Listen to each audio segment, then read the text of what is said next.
নমস্কার বন্ধুরা, অপুর রান্নাবাটি চ্যানেলে আপনাদের স্বাগতম। আজকে আমি নিয়ে এসে গেছি একটা ভর্তা রেসিপি নিয়ে। কিসের ভর্তা দেখে বুঝতে পারছেন বন্ধুরা? আমি বলে দিচ্ছি, কাঁচকলার ভর্তা, যেটা একদম বাচ্চারা বিশেষভাবে খেতে চায় না। কাঁচকলা জিনিসটা বাচ্চা থেকে বুড়ো কীভাবে খায় তার জন্য সেই ব্যবস্থা। কীভাবে বানিয়ে নিচ্ছি ভর্তাটা দেখে নিন বন্ধুরা। আমার ফোনটা একদমই চার্জ ছিল না, সেই জন্য চার্জ দিতেই আমাকে ভিডিওটা করতে হয়েছিল। দেখুন, টুকরো টুকরো করে কেটে নিয়েছি, নিয়ে শিরগুলো কেটে বাদ দিয়েছি, দিয়ে ধুয়ে পরিষ্কার করে প্রেসার কুকারে 3টে সিটি দিয়ে নেব। সঙ্গে সঙ্গে জল ঝরিয়ে একটা প্লেটে নামিয়ে নিয়েছি বন্ধুরা, দিয়ে ঠান্ডা হতে দিচ্ছি। ওইদিকে কড়াইতে সর্ষের তেল দিয়ে দিয়েছি অনেকগুলো মতোই শুকনো লঙ্কা ভাজা ভাজা করে নেব। ভালো করে লাল লাল করে ভাজা হয়ে যাবে বন্ধুরা।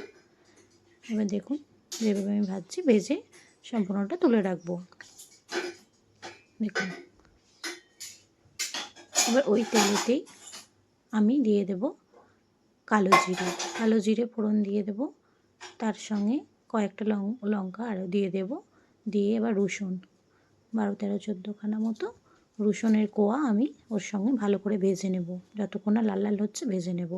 এবার দিয়ে দেব আমি বড় সাইজের একটা পেঁয়াজ কুচোনো, বা দুটোও বলতে পারেন, দিয়ে ভালো করে ভাজা ভাজা করে নেব। ভাজাটা একটু নরম করার জন্য আমি এবার দিয়ে দেব লবণ। পরিমাণে মাখাটা যাতে হয় একভাবে লবণটা দিয়ে দেব। দিয়ে লবণটা দিয়ে ভালো করে ভাজা ভাজা করে নেব।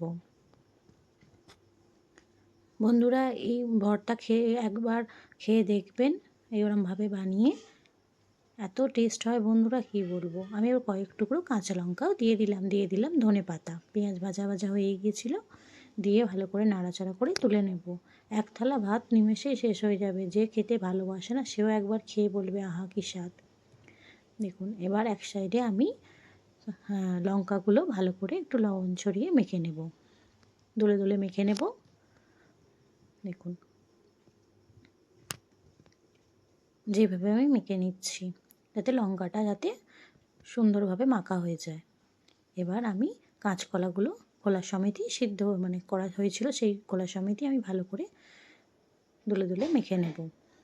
দেখুন, নরম করে মেখে নিতে হবে, খোলাটা ফেলা যাবে না বন্ধুরা। আয়রনে ভর্তি, অথচ সবাই খেতে পছন্দ করে না, তাই এইভাবে করে একবার দেখতে পারেন, সবাই খেয়ে নেবে। দেখুন, খোলা দেওয়ার কোনো প্রয়োজন নেই বন্ধুরা। কচি কাঁচকলা খুবই ভালো।